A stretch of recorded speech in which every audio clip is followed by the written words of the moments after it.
बड़ी और अहम जानकारी दिल्ली से सूत्रों के हवाले से इस वक्त की बड़ी खबर आपको दे रहे हैं। बीजेपी जेजेपी गठबंधन को लेकर बड़ी जानकारी आई है। गठबंधन अभी चलता रहेगा सूत्रों के अनुसार। ये बड़ी खबर आपको बता दें, पिछले 2 दिनों से मुलाकातों का दौर जारी रहा है और अब इस बीच सूत्रों के अनुसार ये बड़ी खबर सामने आई है।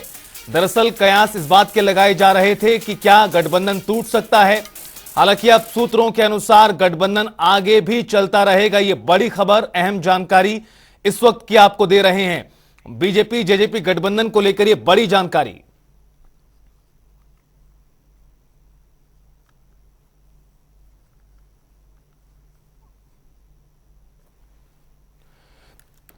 और इस खबर पर ज्यादा बातचीत और चर्चा के लिए हमारे साथ जनता टीवी सलाहकार संपादक शशि रंजन जुड़ गए हैं।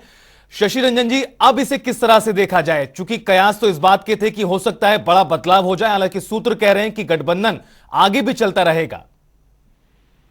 जी, अब से कुछ देर पहले कुछ बहुत ही भरोसेमंद और विश्वसनीय सोर्सेज से मेरी बात हुई है और पिछले कुछ दिनों से जिस तरीके से डेवलपमेंट हो रहा था और बयानबाजी हो रही थी, हालांकि पहल बीजेपी की तरफ से ही थी, लेकिन जो मेरे सोर्सेज हैं उनने कंफर्म किया है कि फिलहाल अभी, मतलब भविष्य का पता नहीं, लेकिन अभी जो गठबंधन है वो चलता रहेगा।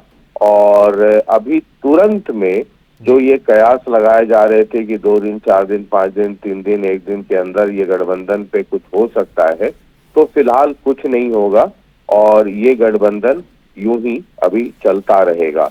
भविष्य में क्या होगा, मैंने पूछा क्या चुनाव दोनों साथ मिलकर लड़ेंगे, क्या करेंगे, उस पर उनका ये कहना था कि वो अभी तय नहीं है कि भविष्य में क्या होगा। और बीजेपी की तरफ से कई सारे सर्वेस कराए जा रहे हैं अलग अलग एजेंसियों के हवाले से, उसके आउटकम पे ही बहुत कुछ निर्भर करेगा। लेकिन ये जो डेवलपमेंट था पिछले 3 4 5 दिनों से, और खास करके वो जोर तब पकड़ा जब हरियाणा बीजेपी के प्रभारी विप्लव देव, जो इंडिपेंडेंट एमएलएज हैं, उनसे उनकी मुलाकात शुरू हुई। और सिर्फ वो मुलाकात हुई नहीं, बल्कि अनप्लान्ड, पहले से कोई प्लान्ड नहीं था, लेकिन कल अचानक वो चंडीगढ़ पहुंच गए और मुख्यमंत्री जी से उनकी मुलाकात हुई और एक लंबी बातचीत हुई है दोनों के बीच में। आज वो चंडीगढ़ में ही है और उसके बाद हरियाणा में ही अलग अलग जगहों पे पन्ना प्रमुखों की बैठक चल रही है अलग अलग हलकों में, जिलों में, तो वो फिर वहां चले जाएंगे। लेकिन जो मेरे हाईली प्लेस सोर्सेज हैं उनका ये कहना है कि अभी तुरंत में गठबंधन को लेकर के कोई वैसा फैसला नहीं होगा और फिलहाल गठबंधन जैसे चल रहा है वो चलता रहेगा। लेकिन इन तमाम चीजों के बाद अगर आप ये सोचें हरियाणा की राजनीति में कि 19 तारीख को अमित शाह आएंगे और सिरसा में वो रैली होनी है जहां पे वो लोगों को संबोधित करेंगे। अब अभी ये बीजेपी की रैली के तौर पे इसकी तैयारी की जा रही है। हालांकि इसके पहले जब अमित शाह आए थे, फरीदाबाद में थे, तो वहां पर जेजेपी की तरफ से दुष्यंत चौटाला भी मंच पर मौजूद थे। अब सबकी निगाह जो है वो अमित शाह की रैली पर और अमित शाह के भाषण के कंटेंट पर अब टिकी हुई है, क्योंकि सिरसा वैसे भी दुष्यंत चौटाला या जेजेपी वालों का घर माना जाता है। ये रैली भी वहीं हो रही है, सिरसा में हो रही है। तो देखना ये दिलचस्प होगा कि क्या गठबंधन के सहयोगी के तौर पर क्या दुष्यंत चौटाला को मंच पे जगह मिलती है, क्या उन्हें भी बुलाया जाता है या इस रैली से दूर रखा जाता है। अब तक जो मेरी जानकारी और मेरे सोर्सेज के हवाले से जो मेरे पास खबर है उसके मुताबिक अब तक दुष्यंत चौटाला को इस रैली में आमंत्रित नहीं किया गया है। हालांकि अभी वक्त है, आज 10 तारीख की है और अभी 8 9 दिन का समय है रैली में, तो हो सकता है कि आगे रणनीति पर काम हो। लेकिन आज की तारीख में अगर बात करें तो अभी तक दुष्यंत चौटाला को सिरसा की रैली के लिए कोई आमंत्रण नहीं है, यानी कि गठबंधन के सहयोगी दल के तौर पे भी उनको वहां पर आमंत्रित अभी तक नहीं किया गया। कल परसों तरसों में कर दिया जाए तो अलग बात है, लेकिन एज ऑफ नाउ अभी की बात कर रहा हूँ। और जो गठबंधन को लेकर के बहुत कयास चल रहा था, हम लोग भी बहुत एक्टिव थे, क्योंकि विप्लव देव जी ने उचाना को लेकर के एक स्टेटमेंट दिया कि उचाना में अगली बार प्रेमलता ही बनेंगी। उसके बाद फिर दुष्यंत चौटाला का आया कि पेट में दर्द, हालांकि उन्होंने 3 लोगों के संदर्भ में कहा था, चौधरी बीरेंद्र सिंह, प्रेमलता और उनके पुत्र जो है सांसद, उनके लिए। लेकिन फिर जब फरीदाबाद में एक रिपोर्टर ने सवाल किया विप्लव देव जी से, तो पेट के दर्द के बाद उन्होंने 2-3 लाइनें बहुत ही हार्ड कह दी। उसके बाद बात आई गई हो जाती, लेकिन फिर दिल्ली में मुलाकातों का दौर शुरू हो गया और जो हरियाणा प्रभारी हैं वो इंडिपेंडेंट एमएलए से मिलना शुरू कर दिया उन्होंने, और उसके बाद वो चंडीगढ़ पहुंच गए। तो ये बहुत ज्यादा राजनीतिक तौर पे उठापटक और गर्मी बढ़ गई थी। लेकिन आज सुबह जब मेरे एक बहुत ही रिलायबल सोर्स से बात हुई तो उन्होंने कहा कि ये सारी चीजें ठीक है अपनी जगह पे, लेकिन अभी गठबंधन पर कोई फैसला नहीं हो रहा है, और जैसे ही गठबंधन चल रहा है वैसे ही अभी चलता रहेगा।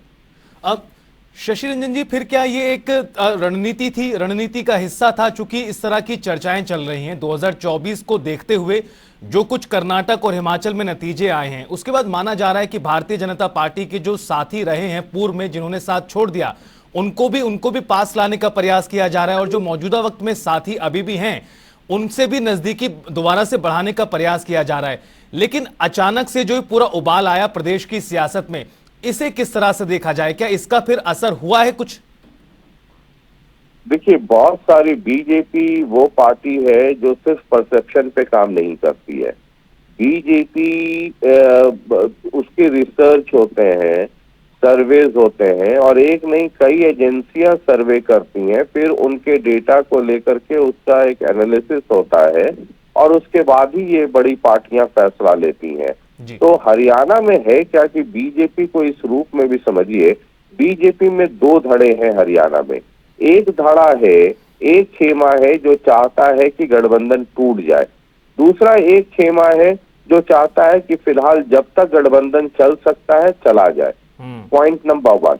पॉइंट नंबर 2, जेजेपी को अगर गठबंधन से दूर करना है तो ये भी बहुत अहम है कि पहल कौन करता है। जेजेपी भी इस मोड में है, वो अपनी तैयारी कर रही है पूरी, कि पूरे ये मान करके कि गठबंधन में शायद चुनाव ना हो, इसलिए वो जमीनी तैयारियां कर रही हैं।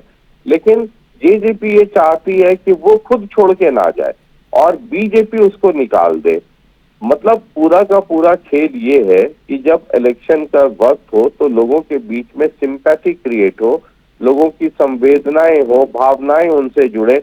अब जेजेपी का एक भी कोई ऐसा बयान नहीं आ रहा है जिसमें कि कोई ज्यादा तनातनी वाली बात हो। सब कह रहे हैं कि जी हम तो गठबंधन धर्म निभा रहे हैं और आखिरी दम तक करेंगे। कॉमन मिनिमम प्रोग्राम हुआ, अमित शाह, दुष्यंत चौटाला, अनुराग ठाकुर, इन तीनों के बीच बातचीत हुई और एक स्थायी सरकार देने के लिए हमने ये काम किया। जेजेपी ये प्ली ले रही है कि जो प्रदेश के उत्थान के लिए, उसके डेवलपमेंट के लिए, प्रदेश की में एक स्थायी सरकार और विकास ओरिएंटेड सरकार के लिए हमने बीजेपी का समर्थन किया और वो हम सरकार चला रहे हैं जी। अब बीजेपी, अब चुनाव है 2024 में, पहले लोकसभा और उसके बाद फिर विधानसभा।